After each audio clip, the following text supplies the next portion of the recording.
باللہ من الشیطان الرجیم بسم اللہ الرحمن الرحیم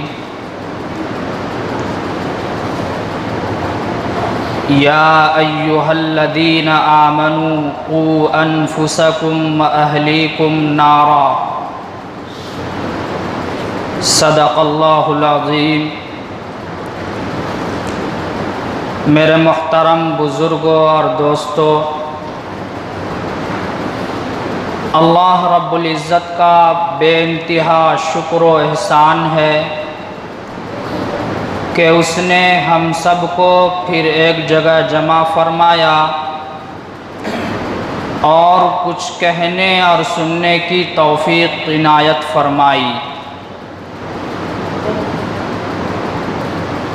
ابھی جو میں نے آپ حضرات کے سامنے ایک آیت کریمہ پڑھی ہے، اس کے اندر اللہ رب العزت ارشاد فرماتا ہے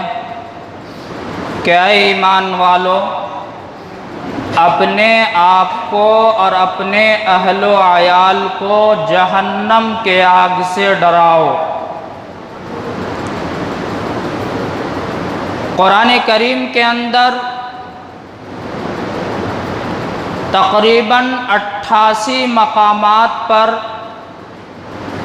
یا ایہا الذین آمنوا کے ذریعے اس امت کے مسلمانوں کو خطاب کیا گیا ہے۔ کتب سابقہ میں صرف انبیاء کو خطاب ہوتا تھا۔ یہ اس امت کی خصوصیت ہے اور اس امت کی فضیلت ہے کہ اللہ رب العزت براہ راست اس امت کو خطاب فرما رہے ہیں۔ حضرت عبداللہ ابن مسعود رضی اللہ عنہ سے کسی نے پوچھا، کسی نے کہا کہ کچھ نصیحت فرما دیں، تو حضرت عبداللہ ابن مسعود رضی اللہ عنہ کہتے ہیں کہ جب تم قرآن پڑھو اور قرآن کو سنو اور جہاں کہیں بھی یا ایہا الذین آمنوا آئے تو فوراً اس کی طرف متوجہ ہو جاؤ اور دھیان لگا کر پڑھو اور سنو۔ یا تو اللہ رب العزت اس آیت کے اندر یا ایہا الذین آمنوا کے ذریعے تمہیں کسی اچھی چیز کا حکم دے رہے ہوتے ہیں، یا پھر یا ایہا الذین آمنوا کے ذریعے کسی بری چیز سے تمہیں منع کر رہے ہوتے ہیں۔ جب یہ آیت کریمہ نازل ہوئی، یا ایہا الذین آمنوا قوا انفسکم واہلیکم نارا،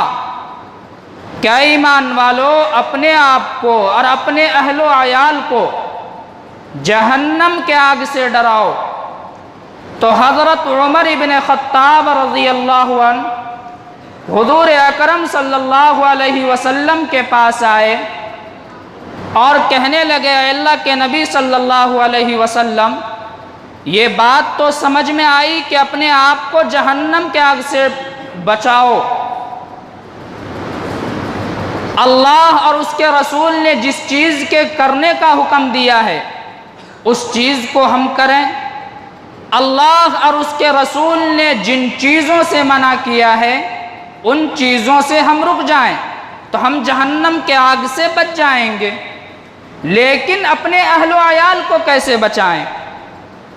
تو حضور اکرم صلی اللہ علیہ وسلم نے ارشاد فرمایا کہ اے عمر، اللہ اور اس کے رسول نے تمہیں جن چیزوں کے کرنے کا حکم دیا ہے تم خود بھی کرو، عمل کرو، اور اپنے اہل و عیال کو بھی اس کے کرنے کا حکم دو، اور جن چیزوں سے منع کیا ہے خود بھی ان سے بچو اور اپنے اہل و عیال کو بھی بچاؤ، تو تم خود بھی جہنم کے آگ سے بچو گے اور اپنے اہل و عیال کو بھی بچاؤ گے۔ حاضرین گرامی، جیسا کہ میں نے پچھلے ہفتے یہ بات کہی تھی کہ اولاد کی تعلیم و تربیت میں والدین کا ایک اہم کردار ہوا کرتا ہے، والدین کی ایک ذمہ داری ہوا کرتی ہے۔ حضور اکرم صلی اللہ علیہ وسلم ارشاد فرماتے ہیں، ترمذی شریف کی روایت ہے، آپ نے فرمایا کہ بچے کے لیے سب سے بہترین تحفہ اچھی تعلیم و تربیت ہے۔ والدین کے لیے والدین کی طرف سے بچے کے لیے سب سے بہترین تحفہ بہترین تعلیم و تربیت ہے۔ اس لیے ہم سب کی ذمہ داری یہ بنتی ہے کہ ہم اپنی اولاد کی صحیح تعلیم و تربیت کریں، اس کی فکر کریں۔ پچھلے ہفتے ہم نے حضرت یعقوب علیہ السلام اور اسی طرح حضرت ابراہیم علیہ السلام کے کچھ واقعات بیان کیے تھے کہ انہیں کتنی فکر تھی اپنی اولاد کی تعلیم و تربیت کے سلسلے میں۔ اسی طرح حضرت لقمان علیہ السلام جو اللہ رب العزت کے ایک جلیل القدر پیغمبر اور نبی ہیں، لقمان علیہ السلام کے بارے میں قرآن کہتا ہے، لقمان علیہ السلام نے اپنے بیٹوں کو بلایا اور کہا، وَإِذْ قَالَ لُقْمَانُ لِابْنِهِ وَهُوَ يَعِظُهُ يَا بُنَيَّ لَا تُشْرِكْ بِاللَّهِ إِنَّ الشِّرْكَ لَظُلْمٌ عَظِيمٌ۔ کہ اے بیٹے، اے لڑکے، یاد رکھو اللہ کے ساتھ کسی کو شریک مت کرنا، اس لیے کہ شرک گناہ عظیم ہے، تمام گناہوں میں سب سے بڑا گناہ شرک ہے۔ اللہ رب العزت تمام گناہوں کو معاف فرما دیں گے، لیکن شرک کرنے والوں کی بخشش نہیں ہوگی۔ حضرت لقمان علیہ السلام کی اس نصیحت سے اور قرآن کریم کی اس آیت سے پتہ چلتا ہے کہ ہم سب سے پہلے اپنے بچوں کے عقیدے کو درست کرائیں، انہیں توحید سکھائیں، ان کے دلوں کے اندر اللہ اور اس کے رسول کی محبت کو راسخ کرائیں، اور انہیں بتائیں کہ اے لڑکے، یاد رکھو اگر دنیا جہان کی تمام چیزیں اور تمام حکومتیں اور طاقتیں مل کر بھی تمہیں کوئی نقصان پہنچانا چاہے تو اس وقت تک نقصان نہیں پہنچا سکتے جب تک کہ اللہ رب العزت وہ نقصان تمہارے حصے میں نہ رکھ دیا ہو۔ اور اے لڑکے، یاد رکھو دنیا جہان کی تمام طاقتیں بھی مل کر تمہیں کوئی نفع پہنچانا چاہے تو اس وقت تک وہ نفع نہیں پہنچا سکتے جب تک کہ اللہ رب العزت نے تمہارے حصے میں اس نفع کو نہ لکھ دیا ہو۔ اس طرح ہم اپنے بچوں کی تربیت کریں، اپنے بچوں کے دلوں کے اندر اس چیز کو بیٹھائیں۔ یہی وہ پیغام تھا، یہی وہ درس تھا جس کو لے کر حضرت ربعی بن عامر رضی اللہ عنہ رستم کے دربار میں جاتے ہیں اور بادشاہ وقت کی آنکھوں میں آنکھیں ڈال کر کہتے ہیں کہ ہمیں اللہ نے بھیجا ہے، ہمیں اللہ نے اس لیے بھیجا ہے تاکہ ہم بندوں کو بندوں کی بندگی سے نکال کر اللہ کی بندگی کی طرف لائیں۔ حاضرین گرامی، سب سے پہلے اپنے بچوں کے دلوں کے اندر توحید کی اہمیت کو بیٹھائیے۔ اس کے بعد حضرت لقمان علیہ السلام اپنے بیٹے کو نصیحت کرتے ہوئے کہتے ہیں، قرآن کہتا ہے، یا بنی انہا ان تک مثقال حبۃ من خردل فتکن فی صخرۃ او فی السماوات او فی الارض یأت بها اللہ ان اللہ لطیف خبیر۔ کہ لڑکے، یاد رکھو اگر کوئی چیز رائے کے دانے کے برابر بھی ہو، چاہے وہ تمہارے اچھے اعمال ہو یا برے اعمال، چاہے وہ عمل آسمان کی بلندی پر کیا گیا ہو یا زمین کی پستی میں چھپ کر کیا گیا ہو یا کسی پہاڑ کی چٹان کے اندر کیا گیا ہو، اللہ رب العزت اس کو بھی ظاہر کر دیں گے اور قیامت کے دن اس کا بھی بدلہ ملے گا۔ اگر اچھے اعمال ہیں تو اس کا صلہ اچھا ملے گا، اور اگر برے اعمال ہیں تو اس کا بدلہ برا ملے گا۔